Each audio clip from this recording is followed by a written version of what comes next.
ननद। अंजलि की उम्र लगभग 30 साल हो चुकी थी। वो एक स्कूल में टीचर की जॉब करती थी। अंजलि के घर में उसकी माँ के अलावा उसका छोटा भाई और भाभी भी रहा करते थे। 30 साल की उम्र होने के बाद भी अंजलि की अब तक शादी नहीं हुई थी। इस बात को लेकर अंजलि की माँ रुक्मिणी देवी काफी परेशान रहा करती थी। माँ, मैं स्कूल जा रही हूँ, जरा मेरा टिफिन तो दे दीजिए। अब क्या पूरी जिंदगी मैं तुझे टिफिन बनाकर देती रहूंगी?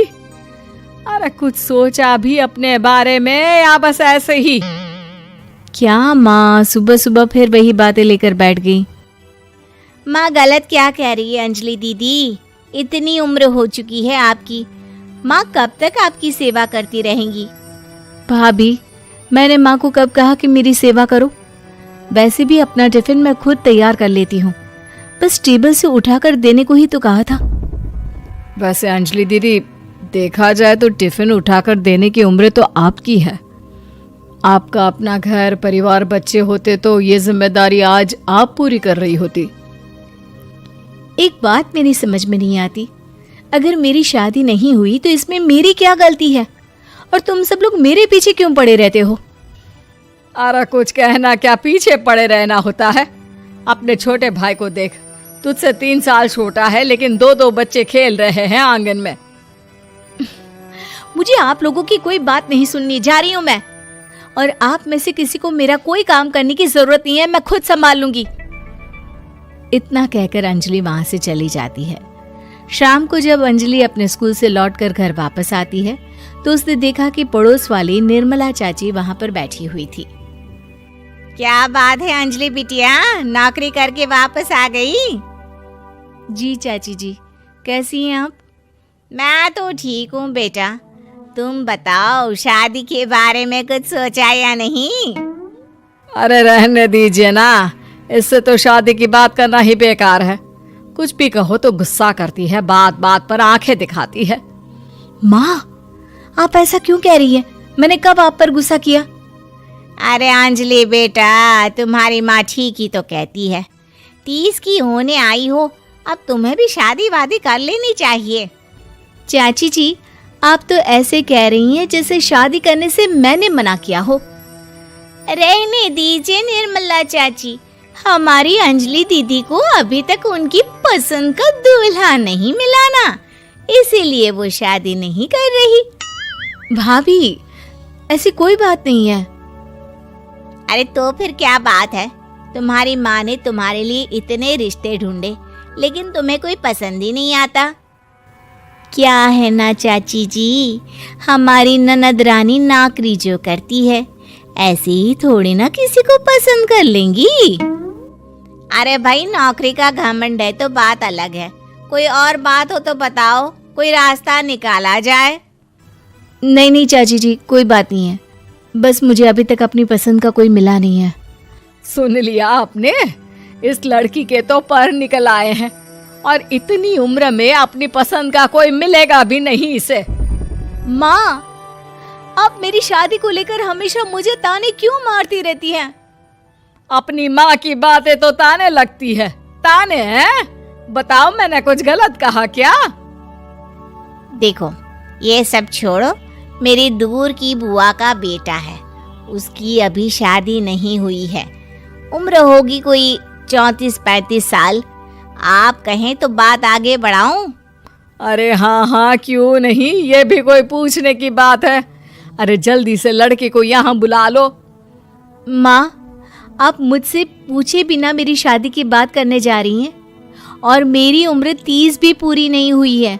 निर्मला चाची कह रही है कि वो लड़का 35 साल का है।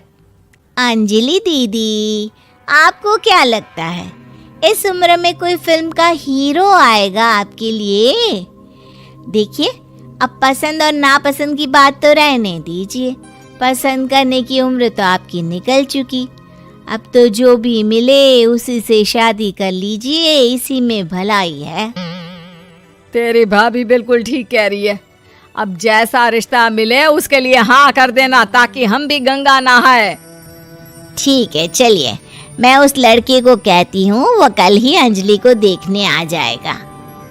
अगले दिन निर्मला चाची के दूर का रिश्तेदार अंजलि को देखने उसके घर आता है। उसका नाम था अजय। अंजलि जी, तो आप नौकरी करती हैं, वो भी स्कूल में? जी हाँ, मैं स्कूल में टीचर हूँ। हमारी बेटी बहुत होशियार है। अरे पढ़ने लिखने में इतनी होशियार है, इसीलिए तो इसकी नौकरी लगी है स्कूल में। अब हाँ ठीक है आंटी जी, जरा मुझे भी तो बात करने दीजिए आपकी बेटी से। जी पूछिए ना, क्या पूछना चाहते हैं? अंजलि मैडम, ये तो बताइए कि आपने अभी तक शादी क्यों नहीं की? बस ऐसे ही, कहीं कोई रिश्ता पसंद नहीं आया इसलिए। लेकिन क्या मैं आपसे पूछ सकती हूँ कि आपने शादी क्यों नहीं की? अंजलि, क्या कर रही हो तुम? लड़कियों को इस तरह की बातें नहीं शोभा देती। रहने दीजिए आंटी जी, आपकी बेटी काफ़ी पढ़ी लिखी है, मैं उनके सवाल का जवाब दे ही देता हूँ। वो क्या है ना, मुझे भी अभी तक अपनी पसंद की कोई लड़की नहीं मिली। अच्छा, कोई बात नहीं। वैसे आपकी तनख्वाह कितनी है? कितना कमा लेती हैं महीने का? जी यही कोई 25,000 महीने। बस 25,000? इतने से क्या होता है? इतने से तो आजकल घर भी नहीं चलता। आपके कहने का क्या मतलब है? अरे मैं तो ये सोच कर आया था कि नौकरी वाली लड़की है, आराम से 40,000 कमाती होगी। माफ कीजिएगा, आपका और मेरा रिश्ता नहीं हो सकता। जी कोई बात नहीं, मुझे भी आपके साथ शादी करने में कोई इंटरेस्ट नहीं है। अंजलि, किस तरह की बात कर रही हो? घर आए रिश्ते को ठुकरा रही हो तुम। दीदी, अब इस उम्र में आपको इतनी अकड़ नहीं दिखानी चाहिए। अच्छा खासा रिश्ता हाथ से निकल गया, कहीं ऐसा ना हो कि जिंदगी भर कुंवारी ही रह जाओ आप। कुछ दिन और ऐसे ही निकल जाते हैं और अंजलि की शादी कभी नहीं होती। अंजलि के परिवार वाले बिंदास उसे ताने मारते रहते हैं, लेकिन अंजलि एक बड़ी नौकरी की तैयारी करती है और उसमें सिलेक्ट होने के बाद अंजलि को एक बहुत बड़ी नौकरी मिल जाती है। अब तो दीदी के नखरे और भी ज्यादा बढ़ जाएंगे भाई। अब तो इतनी बड़ी नौकरी जो लगी है, अब इनकी शादी होने से रही। माँ, मुझे नौकरी के लिए दूसरे शहर जाना पड़ेगा। आप जानती हैं ये बहुत बड़ी जॉब है और इसमें पैसे भी बहुत ज्यादा मिलेंगे। अच्छा, कितने पैसे मिलेंगे बेटा? माँ, मुझे हर महीने 90,000 सैलरी मिलेगी। क्या? अरे वाह वाह, ये तो बहुत अच्छी बात है। लेकिन फायदा क्या? कितने भी पैसे मिले, शादी तो हुई नहीं ना तुम्हारी। अंजलि नौकरी करने के लिए दूसरे शहर में चली जाती है और जब कुछ महीनों के बाद वो वापस घर आती है तो उसे अपने पति के साथ देखकर उसके घर वाले हैरान रह जाते हैं। अरे अंजलि, तूने शादी कर ली और हमें बताया तक नहीं। और दामाद जी करते क्या है? इतनी बड़ी कार है उनकी।